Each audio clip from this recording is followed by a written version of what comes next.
The Stranger in the Back Row. Part 1. The Man Who Didn't Speak.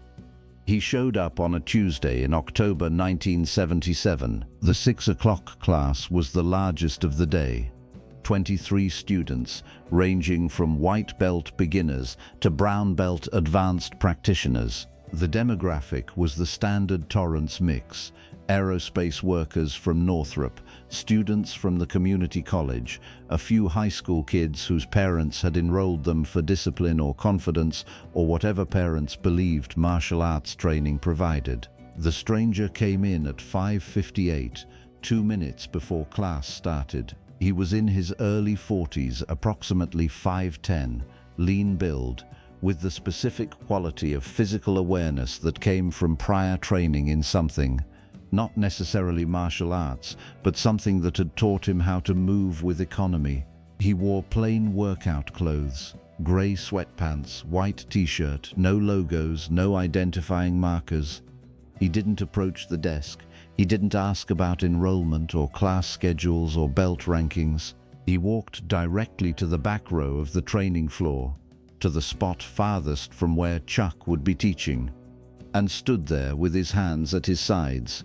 Chuck noticed him immediately. This was Chuck's practice: to register every person in the room before class began, to note their positioning, their posture, their quality of attention. The stranger's positioning was unusual. New students typically positioned themselves in the middle or toward the front, where they could see the instruction clearly. We have many more stories to tell and countless doors to unlock. Empower us with your likes, take your place by subscribing, and be the first to share in every new secret by turning on notifications. Positioning yourself in the back row suggested either familiarity with the practice or deliberate avoidance of visibility. Chuck walked over to him. "Can I help you?" Chuck said. The stranger looked at him. "I'd like to take the class," he said. His voice was neutral, without accent, without the specific regional markers that most voices carried. "Have you trained before?" Chuck said. "Yes," the stranger said. "Where?" "Different places," the stranger said. Chuck looked at him for a moment. The answer was evasive without being hostile, the quality of someone who had been asked questions before and had developed strategies for not answering them directly. "What's your name?" Chuck said. "Michael," the stranger said. No last name offered. "All right, Michael," Chuck said. "You can join the class. Follow along as best you can. If you have questions, ask." Michael nodded. He did not smile. He did not offer further information. He stood in the back row and waited for the class to begin. Monenser and Holmbar asked her too.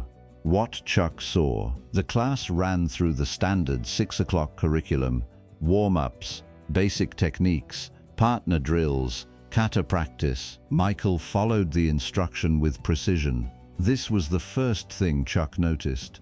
The precision was not the precision of someone learning new material. It was the precision of someone who already knew what the instruction was going to be and was executing it before the instruction was complete. During the warm-ups, jumping jacks, push-ups, sit-ups, Michael's form was exact, not approximated, exact. His push-ups went to full depth, his back perfectly straight, his breathing controlled.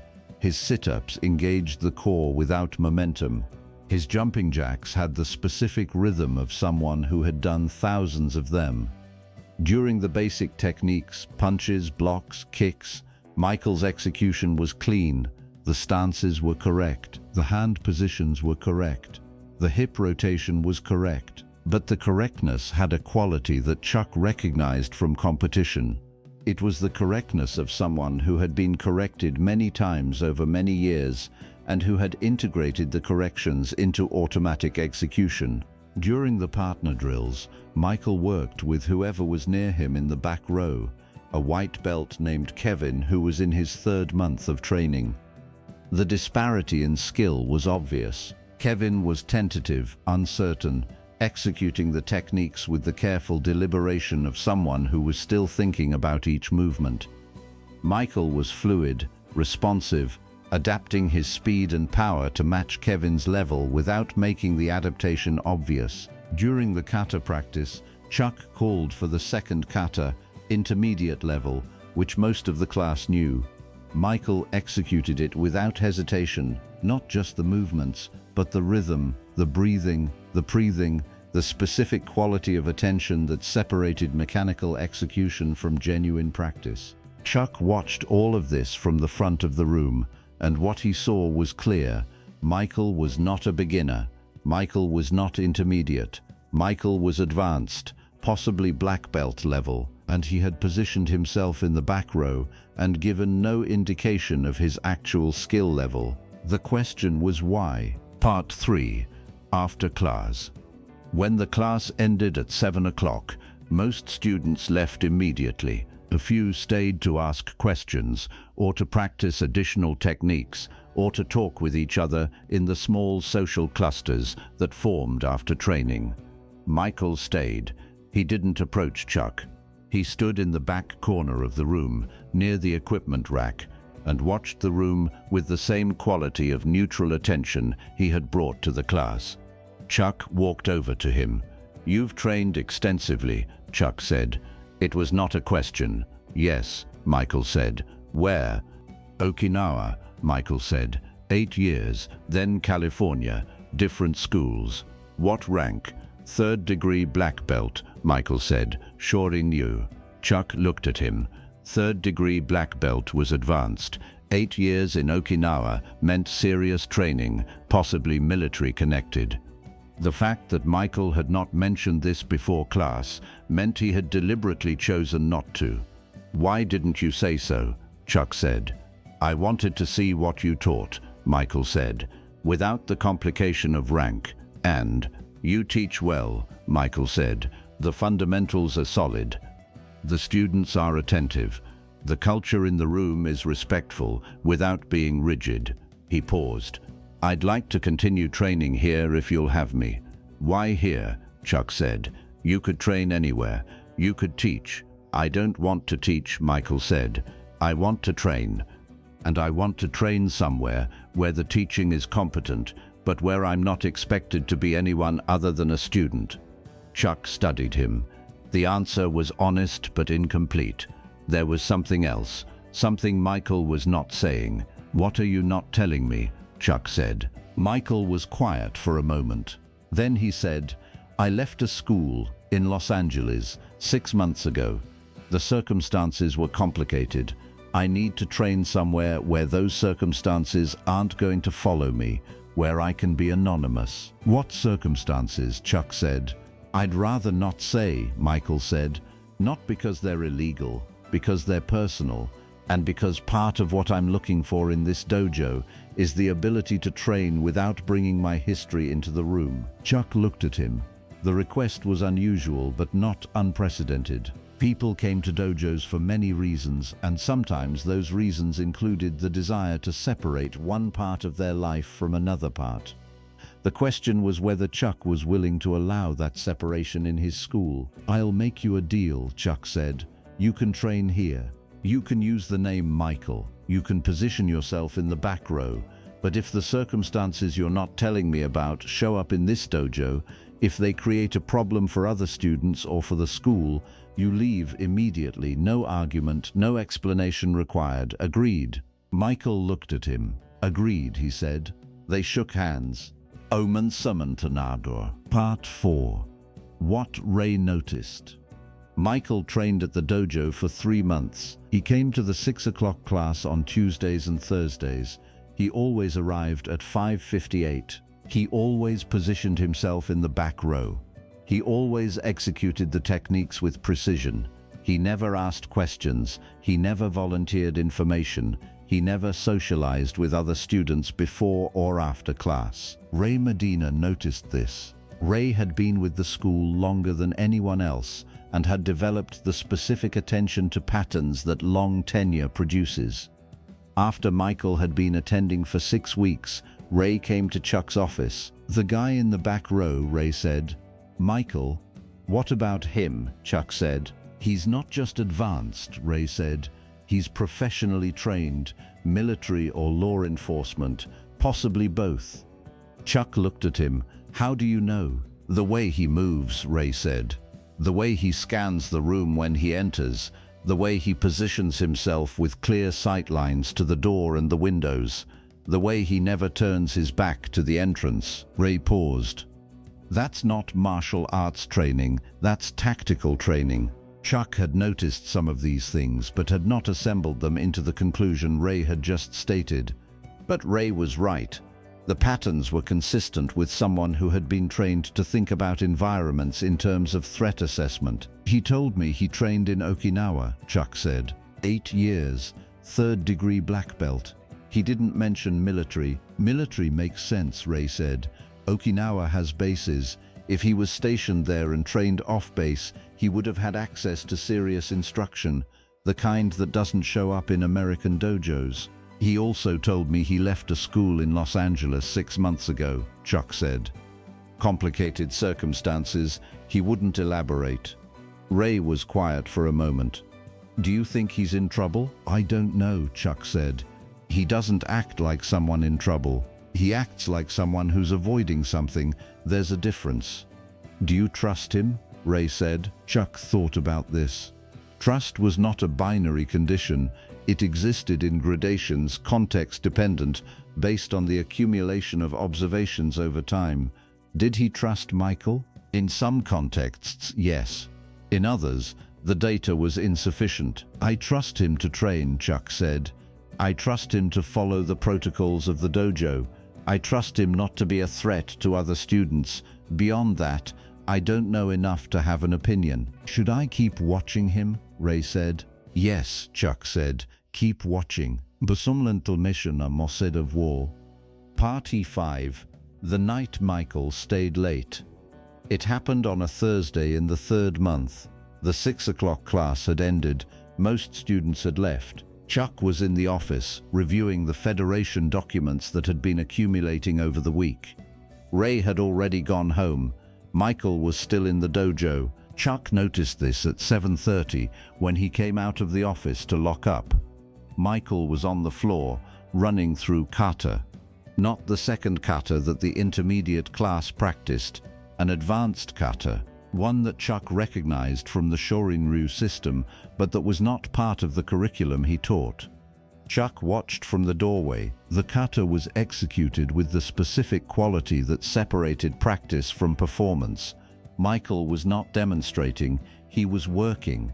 Each movement was deliberate, full commitment, the kind of execution that revealed whether the technique was solid or whether it had gaps. Chuck could see in the execution the 8 years of Okinawan training that Michael had mentioned. This was not American dojo karate. This was something else, something older, something built through repetition at a scale that most American practitioners never approached. Michael finished the kata. He reset to the starting position. He was about to begin again when he noticed Chuck watching. He stopped. He walked over to where Chuck was standing. I apologize, Michael said.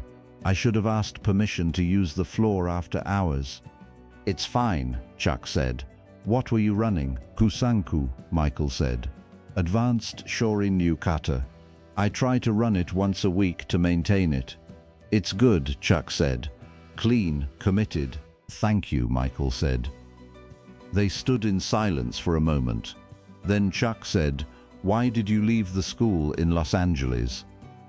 Michael looked at him. The question was direct. The answer would determine whether the conversation continued or ended. The instructor and I disagreed about something fundamental, Michael said. Not technique, philosophy. The instructor believed that martial arts training should be used actively, that the skills we develop have an obligation to be deployed in the community in situations that require intervention, and you disagreed, Chuck said. Yes, Michael said. I believe the opposite, that the training is its own purpose, that the skills are developed not to be used but to be refined, that the highest application of martial arts is the decision not to apply them. Chuck looked at him. What was the specific disagreement? Michael was quiet for a moment. The instructor wanted students to act as volunteer security for community events, street patrols, intervention in conflicts. He believed we had a duty to use our training to protect others. He paused. I refused. I told him that my training was for myself, not for deployment in situations that weren't my responsibility. He told me that my position was selfish. I told him his position was reckless. The conversation escalated. I left. And you've been training alone since then, Chuck said. Yes, Michael said, and looking for a school where the philosophy aligns with mine, where the training is the purpose, not a means to something else.